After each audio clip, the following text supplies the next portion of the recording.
That sounds good. Well, good morning. My name is Chris Peters. I am Pulikla, and Pulikla is the traditional name for Yurok. The concept of Yurok is actually a Kadic word naming who lived down the river. But Pulikla is downriver people, and that's who I prefer to be to go by. And I've been involved in what we refer to as earth-based spiritual practices or earth-based spirituality for many years. And it encompasses traditional native knowledge. And keep in mind, traditional native knowledge is you can envision a wheel with many spokes, and people take one spoke out of it and say, I'm using traditional native knowledge. Well, they're not. Traditional native knowledge is a paradigm.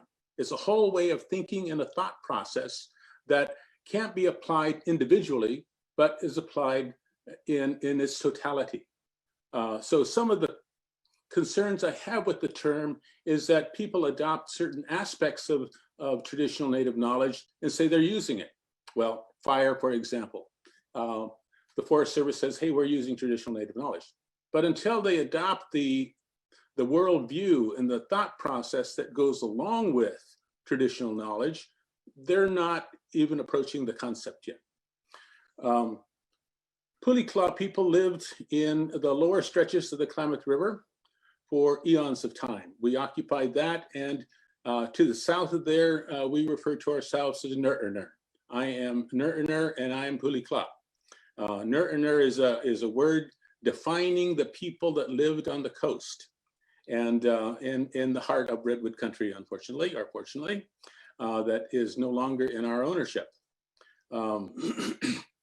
Over the years of our origin, our cosmology, if you will, our epistemology, we have evolved in conjunction with we are redwood. Redwood tree, in our understanding, gave us our heart and made us human beings at the time of origin. We needed a heart, and they gave us a heart. And ever since then, when making a house or a canoe we called Othwayach, and the Oth is human. We consider the human as consider the canoe as a human, a brother, a sister. And we maintain that relationship with boats over the years. We understand, like some people do equestrian therapy, where horses can heal. We understand and we believe that canoes can heal. They'll take care of you, and they'll keep you safe, particularly in the water. So we have a relationship with canoes. We put them to sleep, we wake them, and we feed them. That's our tradition. Over the years, that has evolved in many different forms, but canoes historically have been used as our main source of travel, up and down the rivers, up and down the streams. That was our highways, if you will. And canoes, for all intents and purposes now, have been something to convey us, we ride in, and we put heavy loads in. We use them on an ongoing basis, a daily basis. Historically, there were hundreds and thousands of canoes. They were made from redwood trees. And as we make canoes, we ensure that each canoe has a heart, has kidneys, has lungs, has a front and a back. And historically, older people, they wouldn't get in a canoe unless it had a heart. And likewise, contemporary, if a canoe doesn't have a heart, it's not a canoe. It has nothing, it's not alive. So we understand there is a relationship, a continuity of relationship, as indicated before, that has evolved. We have evolved in conjunction with the canoe. And by and large, canoes were historically made from redwood trees. It was against our tradition to fall a redwood tree. We used trees that were blown over, or we burned around them and took some bark off until they fell down. Folks knew how to build canoes from a redwood tree. And all they had to do is take a chunk of the redwood tree and burn it. And they would know if that tree was a good tree to make a boat with. And if it wasn't, they let it stand. So in that regard, we have that relationship. We understood what trees made the best boats. Unfortunately, historically, there were huge redwood trees all over the place.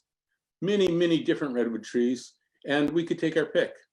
Now, as the timber companies, the business as usual people, the expansion, our trees get smaller and smaller. So it's difficult to find a redwood tree with a diameter big enough to construct a boat. And that's the sad situation we find ourselves in today. We don't have very many trees out there. And what we do have, we have to make use of in a good way. And make boats out of wood that would not necessarily be ideal for canoe making. But that's our fate in life. Historically, our people lived along the coast and along the river, and we have many different rocks or shrines that we refer to as wage. They're spirit people that took the form of certain outcroppings, certain rocks along the coast. And over the years, they have been there throughout time. They stand in testimony to our epistemology, to our understanding of place, and how we evolved as place-based peoples. Over the years, we have recognized them and then utilized them, have prayed to them, if you will, have talked to the fire, if you will, and have a relationship with place. And that place, it incorporates our earth-based spiritual understanding, our belief systems. And over this time period, there's evolved some ceremonies. And the ceremonies were passed to us by the wage or by spirit people. And those ceremonies are significantly of who we are. They are earth healing and earth renewing ceremonies. We have a white deerskin dance, or Srach Appeaway. And in that Srach Appeaway, we use canoes and a boat dance. We use canoes where folks dress in a certain fashion and convey down the river. And as they do, we have what we call hookmen out front, and they hook out all that is bad and all that is evil from the river, and they toss it in the air. So the river is maintained in a good way, in a pure way, in that fashion. And then we have our earth healing ceremonies, which we're about to do next week after next. And the earth healing dance is sometimes called a jump dance. And a jump dance is designed to heal and to renew the earth. And it has a basket. And we lift up all that is good, all that is sacred, and we talk to the fire. And we stomp down all that is bad and all that is evil. And in that jump dance, we have a boat dance where people dance in a boat and sing their songs and move across the river or down the river or come into a dance. The folks on the coast, we use the lagoons to cross, and we use the rivers. Tribes or Pulikla people use rivers more, and that's how we exist over the years. Those boats are made from redwoods, and they're made in a traditional manner. Now, historically, we had many boats. Unfortunately, because of the conquest and because of many floods and changing of our way of thinking and our understanding, we lost many boats. In the 1960s, we started a canoe project, and they made several boats at that point that are still being used. And in the 1990s, we started another canoe project, and we made about 16 boats, and those boats are being used, different fashions, different ways. And and Josh will explain the current efforts to revive and renew the canoe process. And please keep time for me, because I can talk all day, but let me know how much time I have left and where I'm at. You're doing good. You can take anywhere from another 5 to 10 minutes if you'd like. Okay, good. So the ceremonies. The ceremonies are earth-based understanding. They tell us who we are. They reaffirm our spiritual relationship to the earth on an ongoing basis. They reaffirm our philosophical understanding, our traditional belief systems in a fashion that no other thing can do. We're not Christians, and we don't come from we didn't trek across the Bering Straits. We understand that we have evolved here in this place, and in conjunction with the canoes, in conjunction with our redwood houses, and over the years that earth-based philosophy teaches us how to be good ancestors, if you will, teaches us to take care of things, how to be in right relationship with the earth. It teaches us respect. It teaches us reciprocity. And those are key points in the evolution of human beings. Now, historically, we would say we are earth healing and earth renewing people. And I would think that's a fantastic tradition to have. But that's a human tradition. That's not just Indian tradition. That's a human tradition. Every human has the responsibility to take care of the earth, to take care of the earth and protect it from anything that may come adversely in the direction, in harm's way, if you will. That's human tradition. Unfortunately, the newcomers don't understand that, haven't understood it. And most of the capital has evolved in such a way that has destroyed the earth, has destroyed everything that is sacred, everything in their pathway, and would have cut all the trees except for, if it wasn't for the Pacific Ocean, they would continue on and on and on. They cut trees every place. There's less than 5% of old growth trees still residing today. And that's what we have to rely on. We rely on state and national parks to provide wood. If it weren't for the parks, the timber companies would have harvested everything. They would have desecrated the world and desecrated the lands. We are on the verge now of major change, not with only the pandemic that's in front of us. The pandemic is something that it's been caused by human beings, by our treatment to the earth, treatment to the world, and it has come back on us. Everything we do comes back on us, and the pandemic is something that we human beings have desecrated enough so that it creates a virus that we can't control. And this is just the tip of the iceberg. And not to mention the impacts of climate change and the destruction that lies ahead of us in terms of climate change could be awesome, could be major, and could change the thinking of human beings. And to a certain extent, I've always maintained that by force or by choice, we will make a change. By force, the environmental conditions will be such that will cause us to change. We will hit the proverbial wall and we'll have to change. Or we can make a choice. We can put together an intellectual, rational reason to make change. And we could do it consciously. We still have time to do that consciously, to make the change that we necessarily have to make, will make in time, before we hit the wall that we encourage people to change and to be better ancestors. So I'll stop right there and be available for questions. Oh, thank you so much. That end was so powerful. Like change is going to come, whether the settler state wants it or not. Josh Norris will be our next speaker. Josh, would you like me to pull up the slides you've shared or Yeah, if you would. Okay, cool. Let me get that pulled up. Give me 1 second, everybody. Okay. And okay, can everybody see Josh's PowerPoint? And Awesome. and you're controlling it. So okay.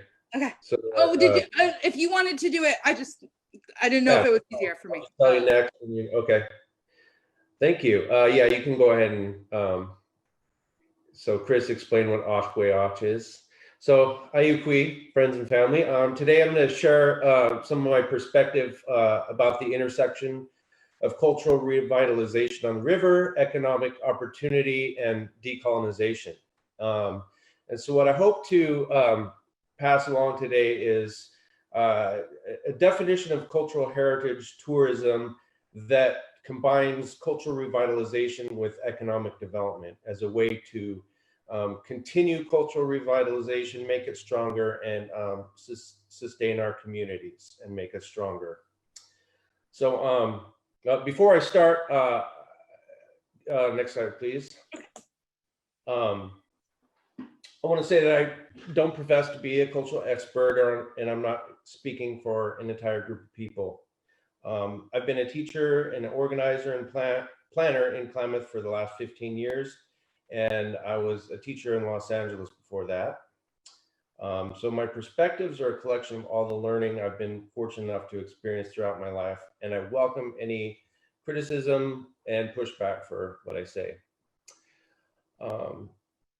So before I start, I just want to, as a classroom teacher and as someone who taught Native studies, I always sort of started my class off with these sort of rules that I follow for myself when I talk about culture. So I just want to sort of impart that. Number one, I can't define your culture for you. I have a problem when people come in and say, well, this is your culture, and then they define what that is. So I never attempt to do that. Everyone has their own culture and experiences their own culture. I can't blame you or judge you for what your culture has taught you, okay? So when people are speaking from their experience, their learned experience, and from what they've learned from their cultures, I can't judge that person based on that. And then finally, culture is fluid and ever-changing, and that's what gives me hope in life and why I continue this work and continue teaching and learning about culture. And I want to thank, first and foremost, my elders and culture bearers for all of it I have learned from you and changing my perspective and my ideas. So I'm going to start next, please, with why I think cultural revitalization is so important. So earlier this week, for example, I was doing some research on canoe history, and I came across an article from the Daily Alta California in 1865, titled Klamath Indians. The article is about how settlers along Klamath came to discover that the Klamath River Indians are physically and intellectually superior to other California Indian tribes. So the author says, we'll call them Indians instead of diggers, as a compliment, I guess, and continues, in physical development, they are scarcely inferior to whites. So the article goes on to tell an anecdote to prove its point about how clever Indian who made a clever comeback in a tavern and why we're so clever. And at the end of the article, the author concludes that the clever Klamath Indian will go the rest of the way the rest of the Indians and be virtually extinct within a matter of years. And there's a quote there about that. And of course, we're even dangerous, even if there's just a few of us left. Now, before we all express our shock at how racist people were in 1865, I want to challenge you to consider that was not that long ago, okay?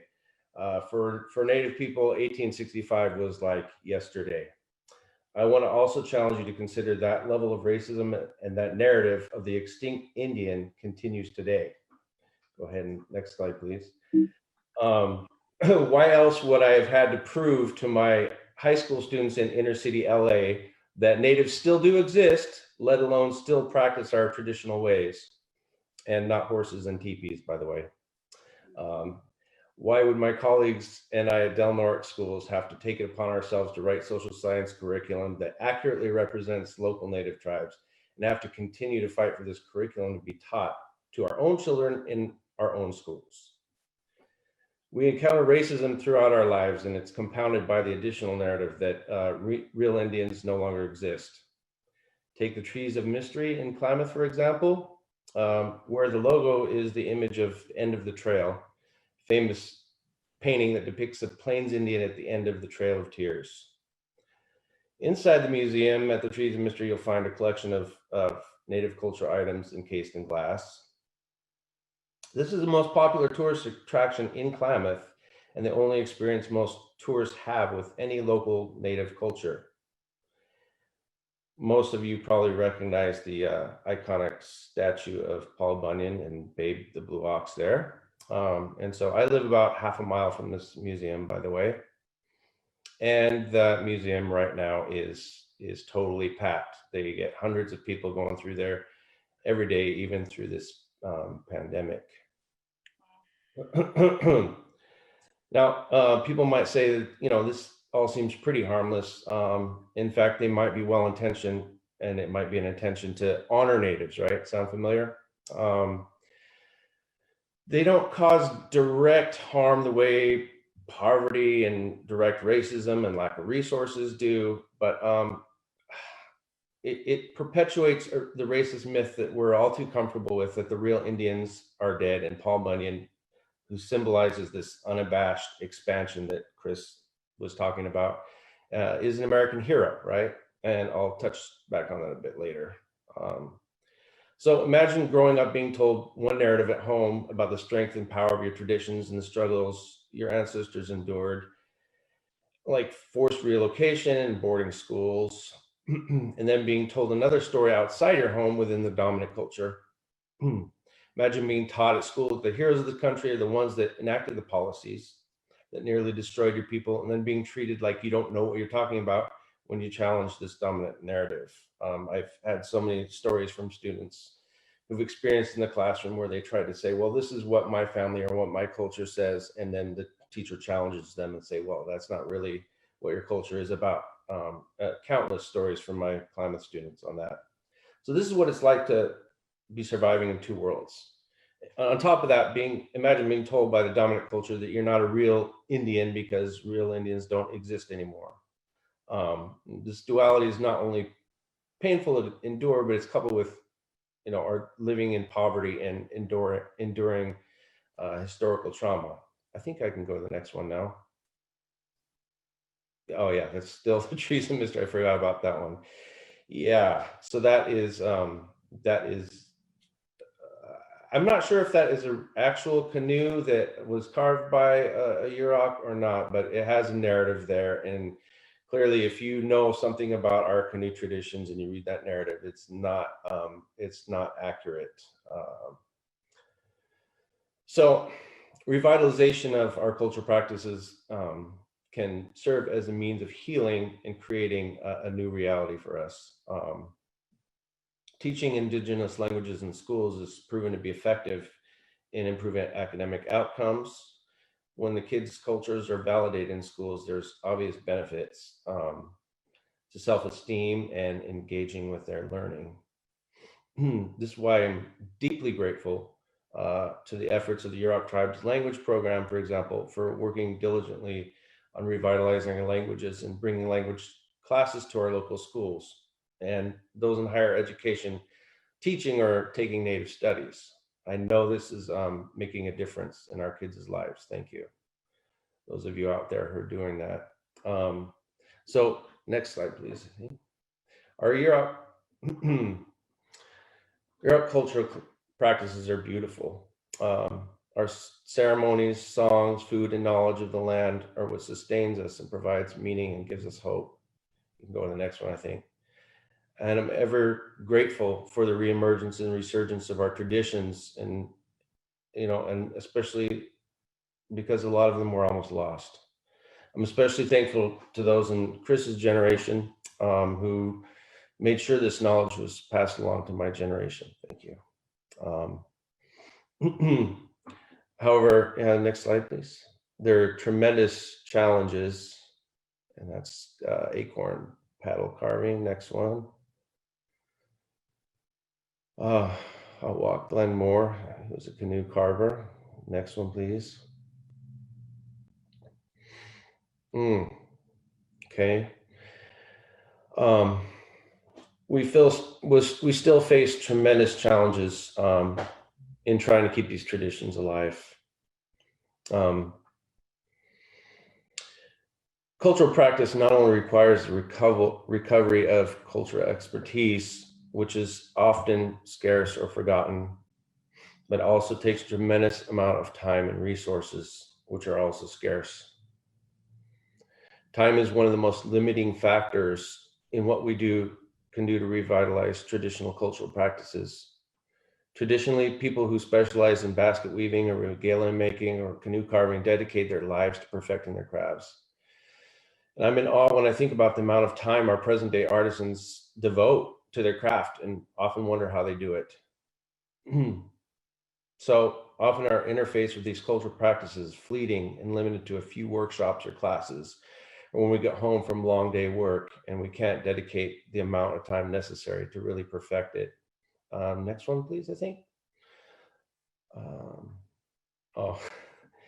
Okay. And another major challenge is lack of physical resources that are necessary to restore our cultural practices. Obviously, when we're talking about food, materials, and resources, the decimation of our fisheries and traditional gathering grounds has been one of the main limiting factors in sustaining our cultural practices. And I'm ever grateful for those who are busting their asses every day to restore these resources. For those who are working in watershed restoration, fisheries, ecology, resource management, policy, and so on, I'm ever grateful for you. Thank you. And finally, the lack of monetary resources. I think I can go to the next one. I'm not well coordinated here. To sustain these practices is severely limiting.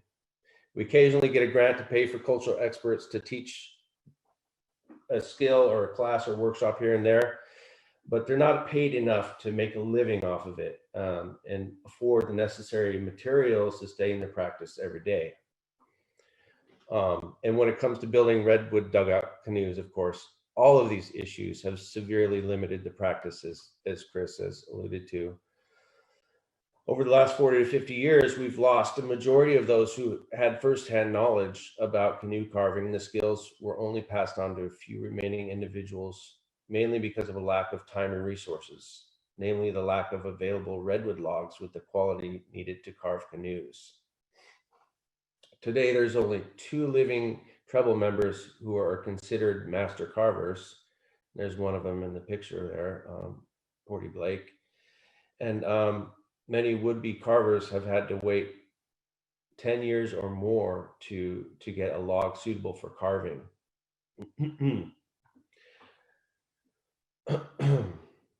So lack of suitable logs, decimation of over 90% of the redwood forest has obviously limited our ability to sustain the practice. And as many of you know, the old growth redwoods today, as Chris pointed out, lie mostly in parkland. And up until recently, their policies have been extremely limiting in regard to what we're able to harvest or extract for use for this cultural practice. So now I'm going to jump to the story about the effort that I'm involved in to restore this practice and how we hope that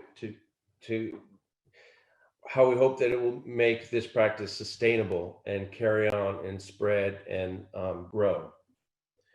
So I think we go to the next one. 2015, that'll work. The Yurok Tribe Transportation Program acquired a grant from the National Scenic Byways Program to promote tourism in our area.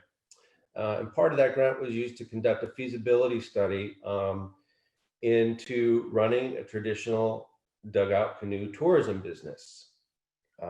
This study conducted by LSC Transportation Consultants and our transportation department, which at the time was headed up by our now chairman, James, surveyed tourists in our area to see what their interest might be in such a tour.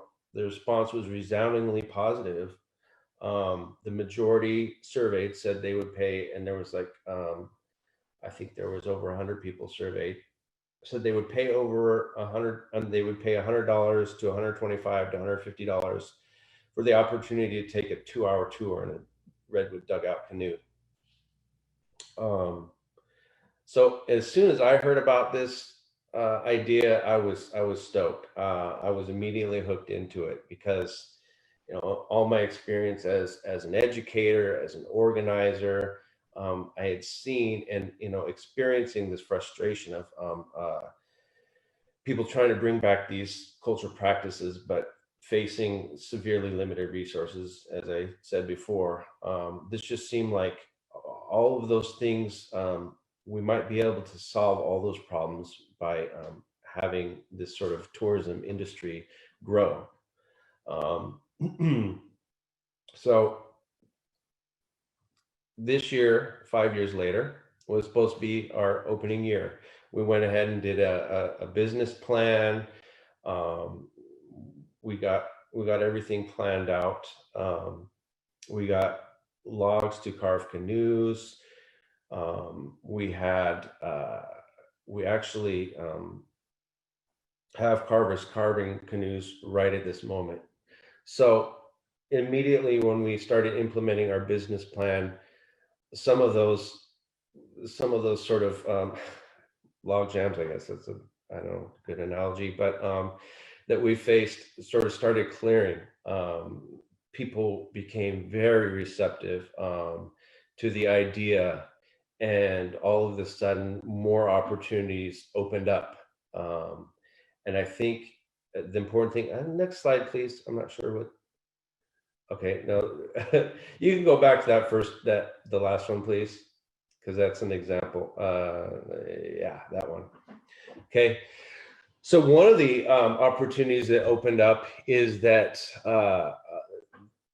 we have an agreement with the Forest Service, Six Rivers National Forest, to extract and harvest resources for cultural purposes. And included in that is some downed redwood logs.